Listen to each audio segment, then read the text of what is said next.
มาจอบเบิ้งหลังนี้มื้อนี้มันใหญ่ขึ้นซ้ำใดมาเบิ้งนำกันเด้อนี่แป้นมือได้นี่แป้นมือนับแต่มือผสมเกสรมือแรกนะเมื่อวานนี้ยังน้อยๆมื้อนี้ใหญ่ขึ้นตื่นแล้วดิบัดนี้สีซ้ำกำปั้นละเดี๋ยวนี้นะเบิ้งสีส้มเดี๋ยวสีส้มสมตำหลังสีเขียวตำหลังประมาณ2 มื้อเขียวสมก้อน2 มื้อนี่แหละ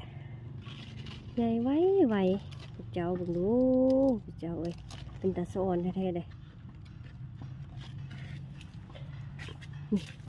8 มื้อเลือดกำปั้นใส่กับมักแตง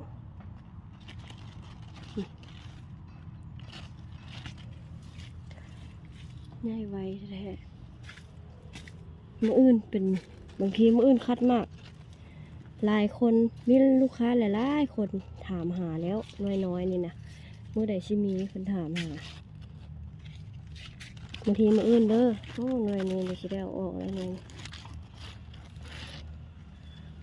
มื้ออื่นมีหน่วยน้อยนะทันนะมาเบิ่งหน่วยนี้หน่วยเยอะๆนี่อันนี้นี่2 หน่วยง่ายซ้ำกันเลย